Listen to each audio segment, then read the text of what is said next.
Hello, Marist community. My name is Nick Gabriel, and we return with another episode of the Red Fox Report, covering the latest happenings on campus. Today, I'm here with Dr. Dennis Murray, first joining our community in 1979. For those new to Marist or maybe unsure of the namesake of the Murray Student Center, for the past 40 years, Dr. Murray has been the face of Marist College, reigning in an era of expansion and innovation, while extending an open hand for all. To put his extensive tenure into perspective, in 1979, Rupert Holmes was melting hearts with his Billboard #1 song, Escape, the Pina Colada song. In business, General Motors topped the Fortune 500 companies, and personally, both my own parents were just old enough to start high school. We welcome you to the show, and I'm honored to have Dr. Murray.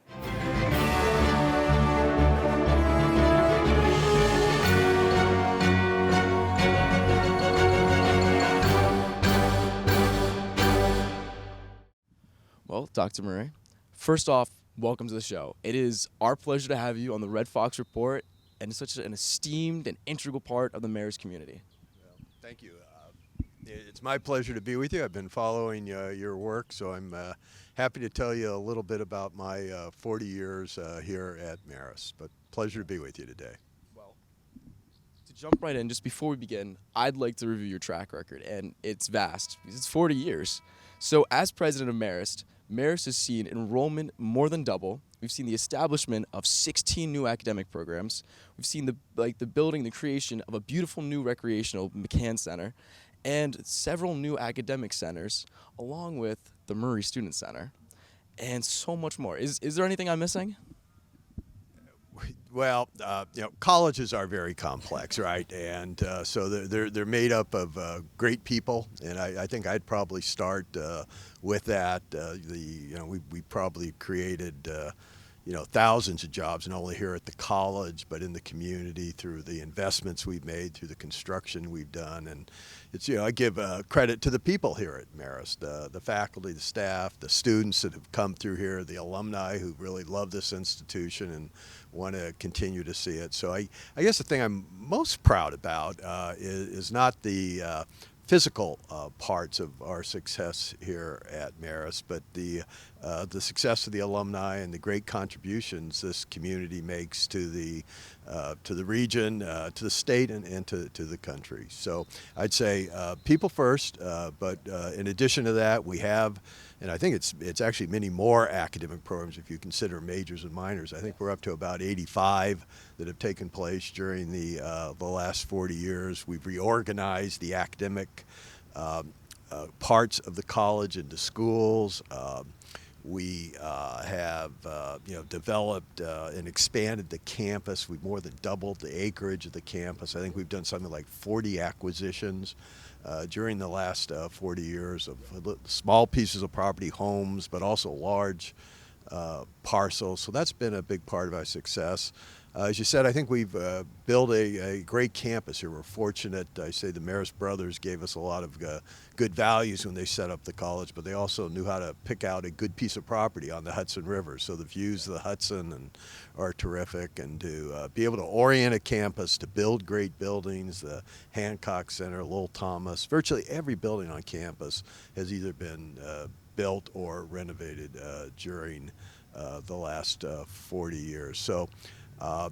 We're a strong institution in terms of enrollment and finances. So I leave this position a second time, as you know. We know with great satisfaction that with everything we've accomplished, but I give first and foremost the credit to the people, and I think the people that make up Marist are probably our greatest accomplishment. Well, I searched through your Wikipedia page, and according to your Wikipedia page, you've received the Franciscan Award from the Sisters of St. Francis, the Americanism Award,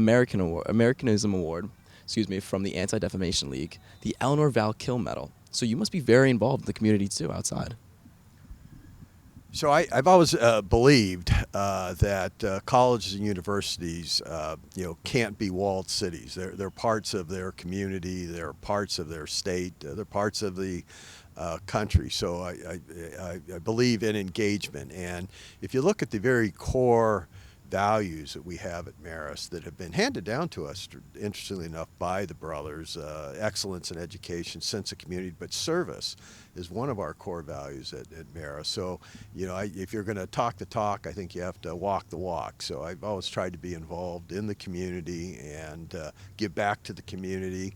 And I think by doing that, the community has supported Marist, and they've supported me. It's been a reciprocal relationship. So those awards are nice to have, but the important thing is the way Marist has tried to help make the community better, and because the community gets better, then Marist gets better. So it's a great reciprocal relationship. Well, to go back 40 years, you have a Bachelor's of Science degree in Political Science from the California State University of Long Beach, a Master's degree and PhD from the University of South California. Excuse me, did I say Carolina? Or Southern California. Southern California, excuse me. So how did you end up at Marist in the first place? So that's a great story, a long story behind that. When colleges and universities search for presidents, they typically use executive search firms. And so I had a pretty fast career in higher education, and interestingly enough, had never intended to go into higher education. My degrees were in international and public affairs, and I loved public policy. I thought I'd go into a high-level, government position someday, or maybe run a business. But I literally had no aspirations to be a college or university president. But earlier in my career, things kept opening up quickly. I got one of my first jobs after my doctorate degree was as assistant to the president of one of the top university presidents in the country. So I learned a lot from him. And after a few years, when I was my late 20s, I was offered a vice presidency at another place. And then when I was 32, I got a letter from a headhunting firm, a search firm, that was representing Marist College. And back then, in all candor, Marist was not well known, and I hadn't heard of Marist College. And in all honesty, I'd maybe heard the name Poughkeepsie, New York, but didn't know anything about it. But interestingly enough, I was in my den. We were living in Southern California back then, and I had the public broadcasting station on, and they were running what they called old historical eye on the world newsreels. And this newsreel started out by saying, let's go to Poughkeepsie, New York for the International Rowing Regatta. So they showed the old rowing regattas that took place in the late 1800s, early 1900s on these clips, and how many yachts there were out in the river, and the great boats and universities that came from all over the country to participate. And so whereas I initially told the search firm that I was honored to be asked, but my wife was pregnant. I was in a great job then. It's probably not the right time to come back. So I'd written that and told them, but then they wrote back and they said, just come back and take a look. That's all we ask you to do. Come back to New York and take a look at the college and assess its potential and see if you think you're a good fit for us. And so I told Marilyn, let's go back. We have nothing to lose. So we decided to come back, and I think then I started to see the potential in Marist College, and I always was fascinated with New York City, so being close to New York City was a good thing for me. So one thing led to another, and we decided that I'd take the job, and my wife and family thought I was nuts leaving Southern California, my family and my wife's family. But I told them, look, college presidents don't last very long. It's usually 5-6 years, and they move on. So we'll be out of here in a while. But 40 years later, we're still here. But here's the irony for the story: that when I got back here, one of the faculty members came to me and said, one of the great communicators of the world lives about 20 miles from here in Pauline, New York. Why don't you try to get him involved in the college? So his name was Lowell Thomas, and I picked up the phone. I called him. I said, hey, look, we're thinking about starting a communications program here. Would you come talk to me about the communications industry, what you think a curriculum should focus on, et cetera? And he said, sure. So he literally came out to college. He sat in Greystone up in the hayloft up above, and talked about the communications industry. So I knew a little bit about him. He was a famous broadcaster from World War II. He had helped start Capital City, what was it called? Capital City's ABC, which turned into, I guess it's owned by Disney now, right? And ESPN and all that. But here's the irony, is that the narrator from that Eye on the World newsreel that I first saw sitting in Southern California was Lowell Thomas, because that was the kind of work he did. And I didn't get that connection until many years after I was back here. So we came back, and it's just been great 40 years. Presidents ask me, all other university presidents, how could you stay at one place for so long? And I think a big part of that answer is I tell them that I feel like I've been the president of 3 different institutions without ever moving. Because when I first came to Marist, it was a very simple little campus, not very well known outside of Poughkeepsie. It had few buildings here. Some of the old ones, like Greystone, and actually Marion was still here, but most of the buildings were not here at when we came back. So we've seen the institution grow, and in the first 5-8 years, it was pretty much a turnaround situation. Then we became a good regional college, and then after 2000, we became somewhat of a national and even international institution with a branch campus in Florence, Italy. So without moving, I feel like I've been challenged in terms of my abilities to lead and to manage. For me, it's been just a great opportunity to test some of my theories about what makes good institutions. So 40 years is a long time. I don't know if I could sit through a job for that long. What kept you on your toes and excited throughout the entire process in your tenure? Well, during that 40 years, there was always new challenges. It's the nature of leading organizations. Organizations can try to stay the same, but as things change and the external environment change around them, they have to change. And so, during that 40 years, I think we went through 3 recessions. We built about 20 different buildings here. We saw the 2001 technology market crash, and then the 2008 Great Recession, and so there's always challenges. And I think good leaders like challenges, to tell you the truth, and I did. They weren't easy. Sometimes they, kept me awake at night wondering what in the world we should try to do. But it was at the changing nature, the new challenges, and a lot of the new challenges were good challenges because they came with the growth and success of the college. So what accomplishment, challenge, etc., do you think most defined your career at Marist?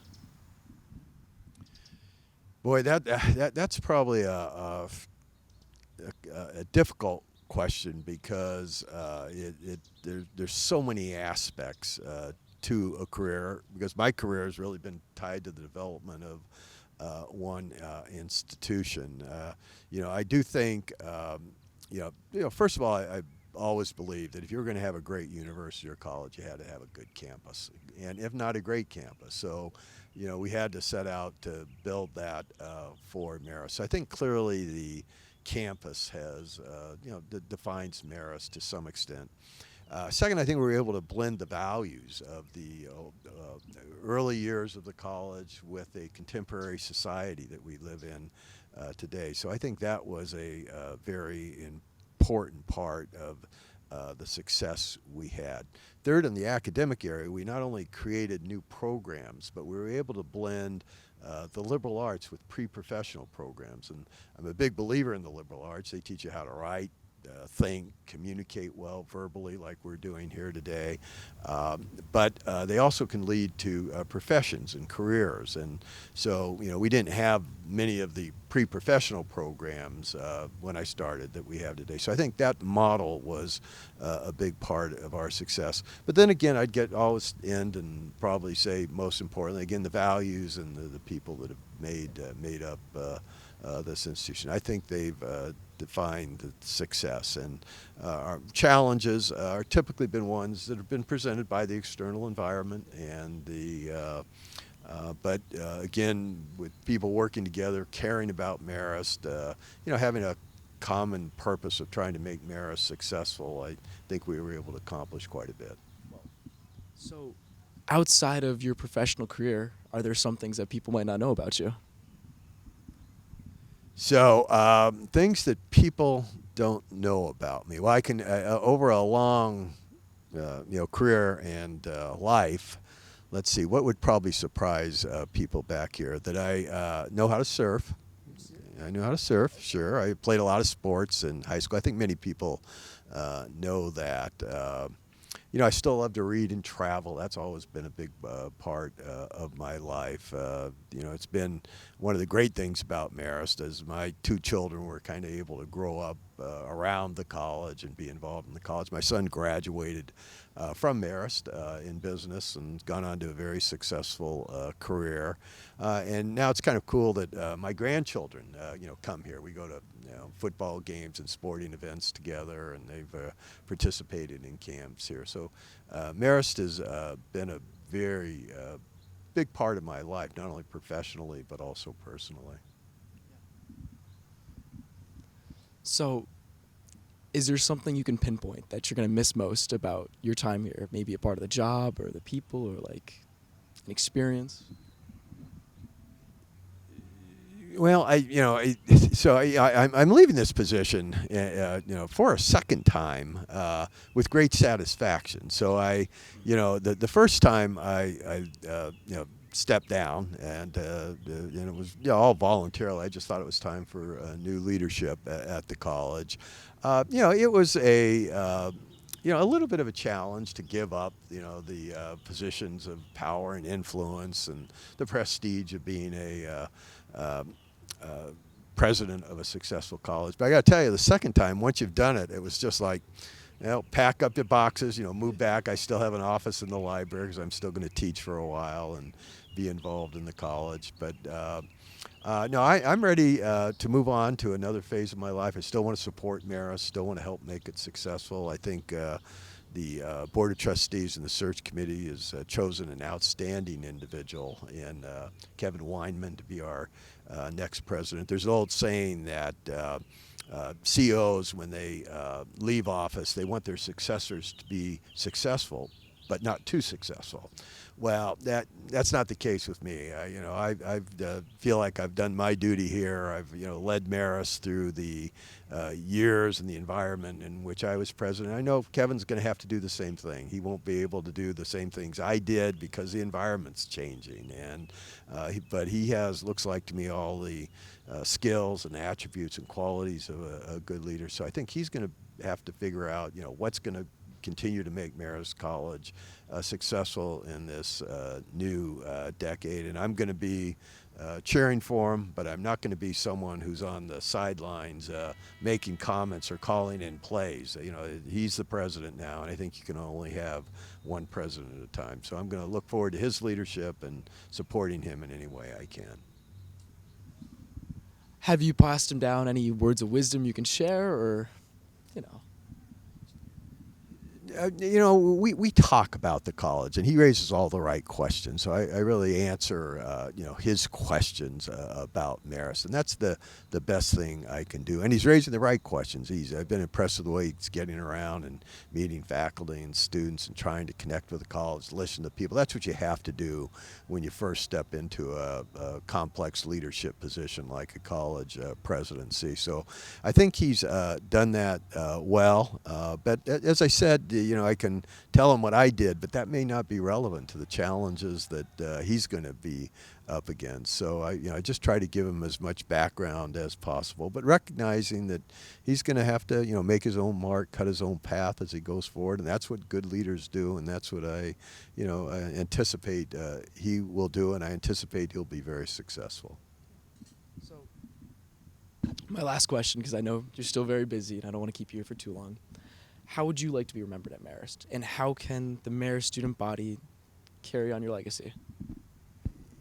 Yeah, boy, that's a good question. I guess I'd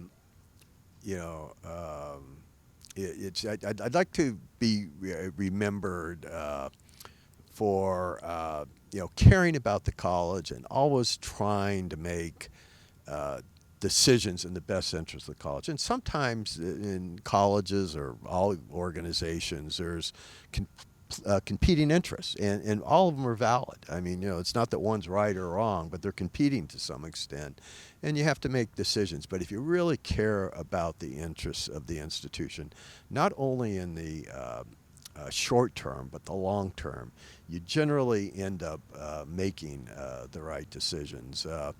When I stepped down the first time, the college community was just wonderful here. They raised almost $2.5 million to set up a scholarship to help Marist students in my name, and my wife's name was terrific. They put our name on the Student Center.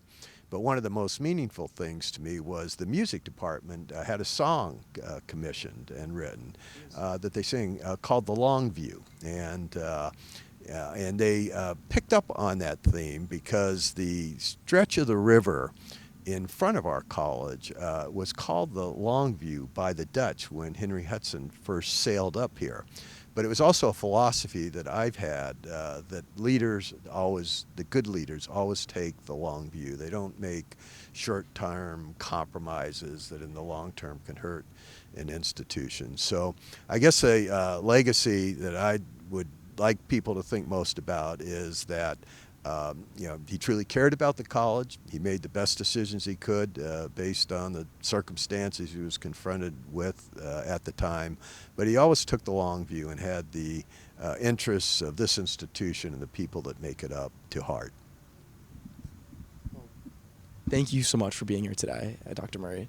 It was an honor sitting down and getting to know you more, and the man who's been behind Marist, in front of Marist, and leading Marist to a brighter future. I appreciate having you on the show, and it was an honor getting to know you again, and I hope to have you again. Great to be with you, and keep up the good work you're doing with your interviewing. Bye now. On October 4th, Dr. Murray stepped down from his position as president of Marist College, welcoming Dr. Kevin Wyman as his successor. Assuming the role of president emeritus, you can still visit Dr. Murray in the library for a brief chat over coffee or see him frequent the campus green. I'd like to end our episode with a brief quote. Through some research in the Marist archives, I came across a Marist Circle news article from September 6th, 1979.